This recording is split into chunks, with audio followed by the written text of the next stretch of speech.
Bonjour chers camarades boursicoteurs, j'espère que vous allez bien. Les marchés boursiers étaient en baisse aujourd'hui. Ça se veut comme un rappel à tous que les marchés boursiers ne font pas que monter malgré l'excellente performance de la bourse au courant des derniers mois. Est-ce pour autant la fin de la récréation? Eh bien non, je ne pense pas. On continue de parler un peu partout de ce fameux soft landing, de cet atterrissage en douceur, scénario plutôt utopique que je vous ai présenté dans ma vidéo de lundi dernier. Je vous invite d'ailleurs à aller la voir si vous ne l'avez toujours pas visionnée. Alors, certes, l'économie performe assez bien malgré le resserrement draconien de la politique monétaire aux États-Unis, taux de la Fed qui est maintenant à 5,5 %. Donc, le travail de la baisse de l'inflation a été assez remarquable. On est quand même rendu à 3 %, ce qui se rapproche de la fourchette cible de la Réserve fédérale américaine.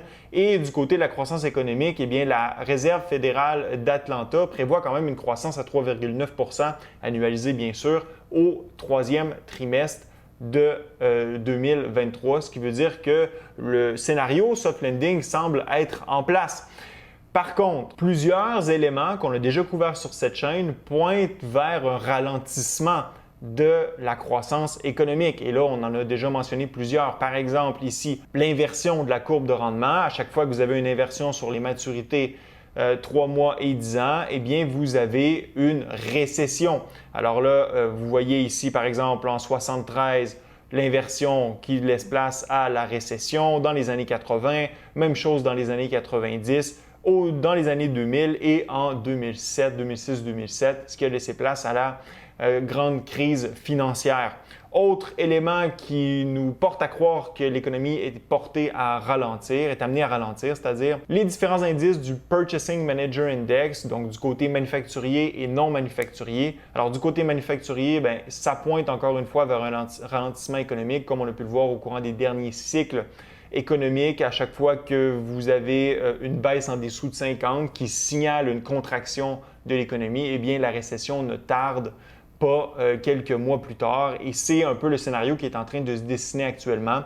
Du côté non manufacturier, c'est le même principe. Lorsqu'on tombe en zone de contraction, eh bien, l'économie, elle, tombe en récession. Et pour l'instant, la tendance est meilleure que du côté manufacturier, c'est-à-dire qu'on est toujours en expansion de ce côté-là, du côté des secteurs non manufacturiers de l'économie. Mais tout de même, ça pointe vers une contraction éventuellement.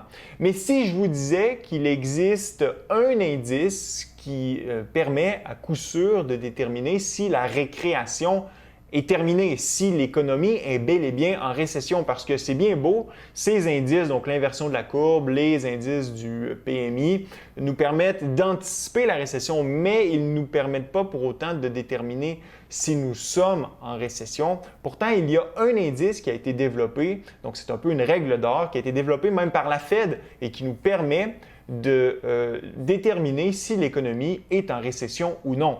Et c'est cet économiste qui s'appelle Claudia Sahm qui a développé l'indice qu'elle appelle maintenant un monstre, qu'elle aimerait bien voir être invalidé parce que cycle économique après cycle économique, cet indice s'est avéré comme étant juste en termes de déterminer la récession, le moment où l'économie entre en récession.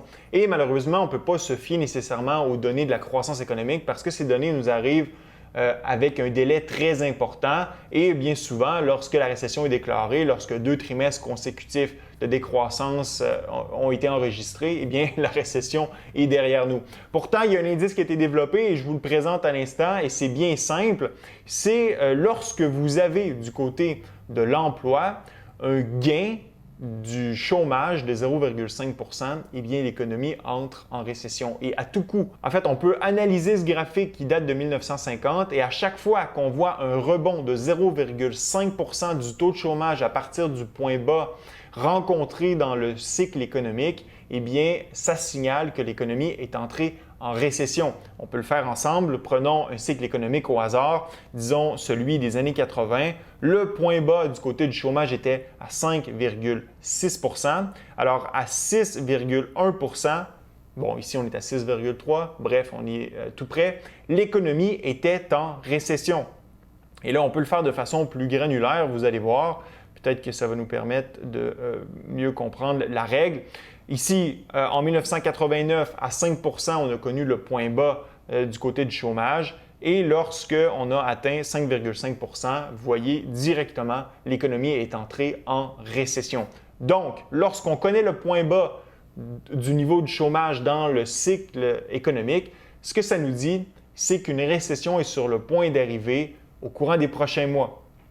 Et lorsqu'on atteint le point maximal, ce point-là, normalement, est atteint lorsque la récession est derrière nous. Donc, l'élément déclencheur qui vient nous dicter si on est en récession ou pas, c'est lorsque vous avez un gain de 0,5 % du taux de chômage par rapport au point bas connu dans le cycle financier ou le cycle, je dirais, économique dans lequel vous êtes. Présentement, la situation actuelle est que le taux de chômage est toujours à son point bas, ou du moins il est tout près de son point bas, qui dans le cycle économique actuel est de 3,4 %. Donc, lorsque le taux de chômage atteindra 3,9 %, on peut en déduire que l'économie américaine devrait être en récession. Fait intéressant, c'est que la Réserve fédérale américaine, dans ses prévisions qui ont été publiées en juin dernier, prévoit que le taux de chômage aux États-Unis d'ici la fin de l'année devrait être de 4,1 %.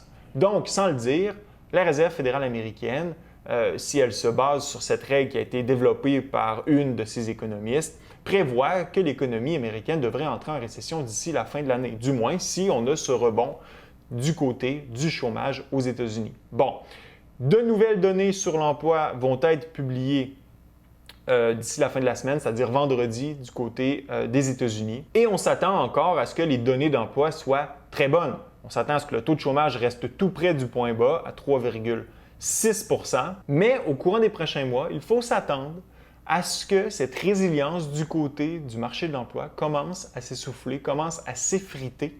Et lorsque finalement le taux de chômage commencera à monter et qu'il se rapprochera de 3,9 de 4 %, eh bien là, on se rapprochera du scénario de la récession. Du moins, c'est ce que nous indique la règle que je vous ai présentée aujourd'hui. Alors, laissez-moi savoir dans la zone de commentaires si vous étiez au courant de cette règle-là et si vous pensez effectivement que le marché de l'emploi aux États-Unis va commencer à se dégrader au courant des prochains mois pour, je dirais, déclencher cet indicateur récessionniste. Ce fut un plaisir d'être avec vous. À la prochaine.